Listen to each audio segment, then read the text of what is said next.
Hi, welcome to the third installment of Trade Secrets for Homeowners. Sorry, I haven't got my little sign with me. Now we're at Jeff's house, and we are just got done mounting the sliding barn door bracket. And luckily, we found studs in the wall, which is always a bonus. And we'll be loading up his old barn wood he has. We're going to make the door out of. So stay tuned, and we'll go over the whole process. And always, as usual, please subscribe, like, and ring the bell. Thank you very much. Okay, so we're in the trailer shop again. And I'm shuffling around this old barnwood to kind of get a pattern going, you know. I'll be going up the sides here, and then the diagonal across there, this corner over to here, stuff like that. But I got to mill it all up first, so there's going to be a whole bunch of table sawing. And I'll show you little tricks of the trade, so stay tuned. Okay, so after hours of shuffling these boards around and digging through the pile and going through and measuring them all to try to squeeze out as much of a board length as I could get, this is my selected pile for milling. So now we're going to set up the table saw, and I'm going to start showing you some secrets. Okay, so in the last video I was talking about dado blades, so we need to get those dado blades to go on here. And we got to take this off. See this thing right here? This is when the board slides through when we're trying to do our groove for our tongue and groove. This is going to be in there and it's going to stick. So it's got to go. So this is what we're going to do now. Is take the son of a bitch apart. Get all the safety crap off of here and see if we can get our dado blades installed. Okay, so this is called a riving knife. And what this does is it prevents kickback on the saw. It's a safety device. And we've been so safetied up by our government that this one doesn't even get held on with screws or anything. I had to drill them out to get the thing out of there.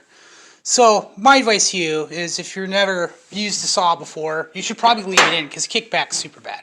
But anyways, again with dado blades, a million videos all over YouTube, but you know, I need 3/8 of an inch, and it shows you on the chart, 2 blades and a chipper. You can look all that crap up. But basically, get the riving knife out of the way. That thing is nothing but trouble, and just try to take your time and don't get any kickbacks. So we're going to put the cover plate back on because we're going to hook up the shop vac to the saw so that we minimize the dust. But anyways, this is a two-handed operation.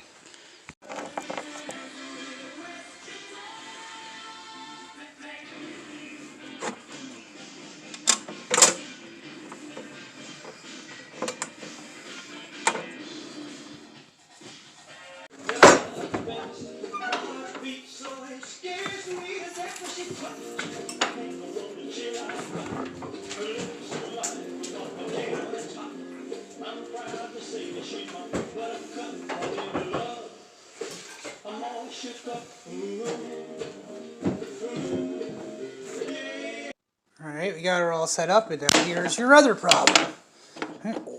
What? Oh. Okay, so a lot of guys just make one of these out of wood that has a bigger slot in it so that your blade fits.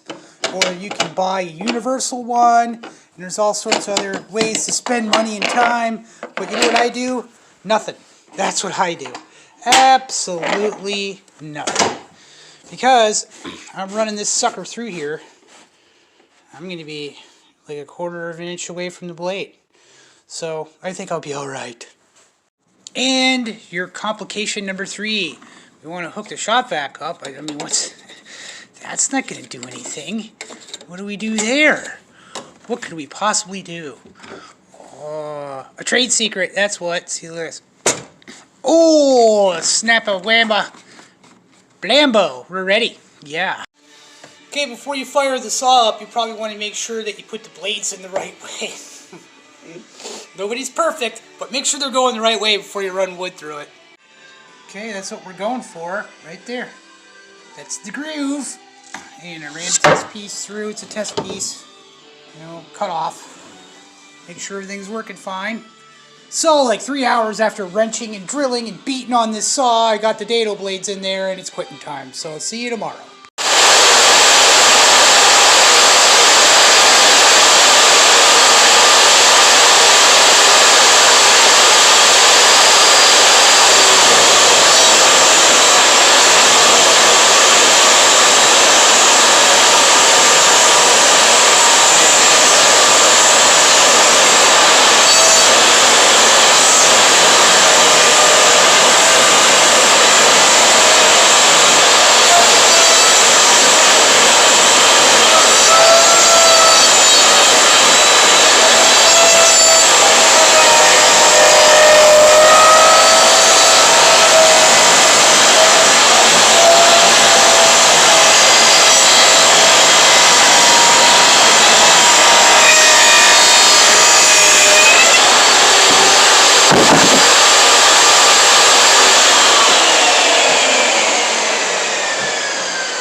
the grooves are cut. Now I'm going to bump the blade over and take off one side at a time to make a tongue. At least that's the goal. Let's see how this goes. So here's my test piece, and it looks like it checks out. Fits real nice and snug. We're going to run it.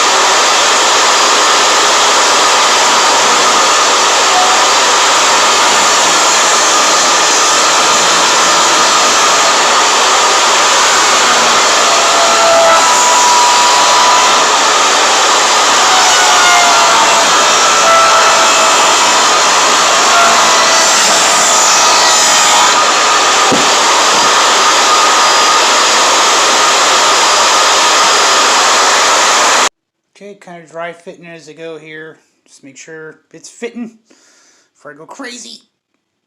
Here's a little secret. You see, instead of getting the giant bar clamps that cost about $125 a piece, I just make some bar clamp extensions. Got my jig all set up. So now comes the fun part. Sand, sand, sand. Always sanding. So why am I not running this material through a planer? That's been a question that I received, so I wanted to point out this is why. One reason, there's 4 reasons total. First reason is, I don't know if you can see it, but you see that cup in the board? So when I run that through the planer, what's it going to do? Destroy this material, totally.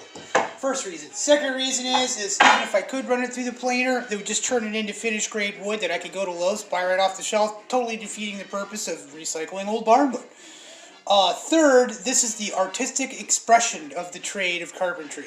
So I'm going to use this belt sander with a heavy grit. Then I'm going to go back over it with a palm sander and smooth it down. And try to leave like the saw marks and the poopiness, but still take that fuzzy, rough cut finish off. And lastly, because I love to sand. Who doesn't? I mean, it's like the best! And also, I'm new to this video making stuff, so this right here is going to be my attempt at an 80s sanding montage.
I'm not trying to take the whole finish off, you know.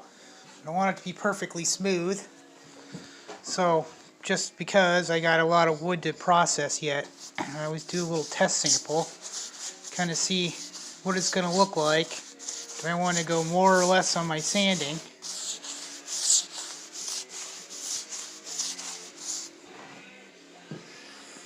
That's kind of what we're going for. We want that look, and you know, you can see those saw marks there. That's cool. I mean, I don't think I'd want to go any more than that. It's wet though, so we gotta let it dry and see what it's going to look like. Now on this end of the board I went a little bit lighter on the sanding. We're just going to hit a spot. We'll sand it off later so it's all even. No big deal. See, I think not even sanding it as much as I did on the other end, it's even better down here. I mean, I sanded it more up there. So that's what I'm talking about. It's artistic opinion. Alright, moving on. See, some of these are so bad, I'm just taking my little plumber's pipe cleaning tool, kind of going down the cracks and sort of cleaning them up. Basically, they're so bad that I'm going down as low as where I almost lose my saw marks from the mill and still manage to save them. I mean, you can see by looking at this wood, running it through the planer is absolutely no. Yep.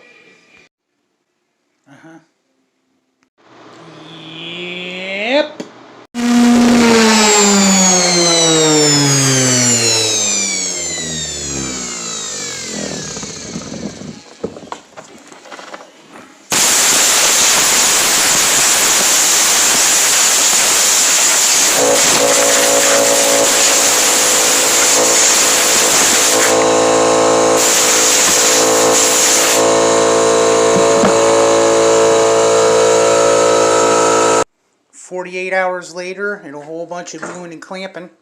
I'm using Loctite Power Grab clear glue. It's expensive, but it's clear and it's also really gnarly.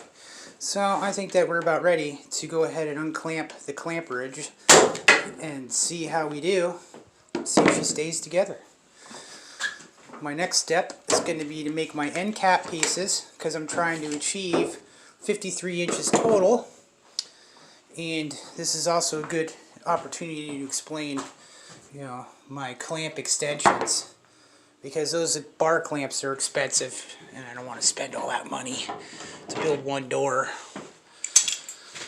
They're all apart. It looks like she's going to be good to go. So on to the next thing. Moving along. Okay, so that's every single clamp that I own. All of them. There's a couple here I forgot I even had. Like this one here, I forgot I had that one. Found it in the van. Yeah, glue and clamp and glue. It's a timely process. You have to have patience. Assembly process complete. Now the magic happens. I'm going to use this polyurethane. I'm going to apply it liberally. It's a high gloss, fast drying polyurethane, and it's going to bring out all the little details and saw marks of the wood. So let's see how this goes. Ooh, buddy, what? Oh. Edge press.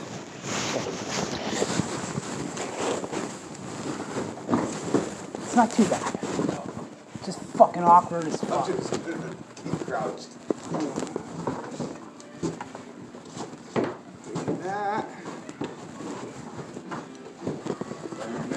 I can actually maybe work on my house now. I can't. Yeah, you want something else to come up. I can't. I couldn't sweep anything up, dude. Dust will stick all over the poly. Stick all over it. A little bit.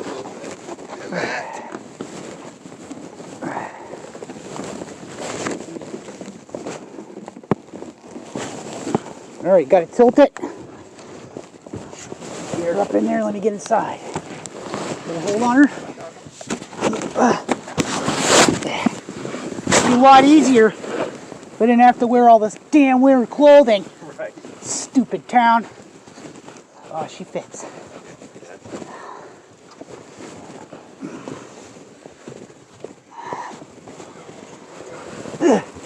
You're in. That thing ain't gonna fall over. No way. You want to put, hey, let's put something over this so it doesn't mar that finish. Well, I gotta get something. I don't have anything on me. Wait, yeah, I do. Here we go, right here. That fucking shit. It's not dry. It's coming off of my hand. What? I'm telling you what. How could it not be dry? Dude, It's been sitting for like 2 days. Sap, dude. Hey, Can you do a little touch up on the bottom here? can you come over and open the side door? I'm trapped.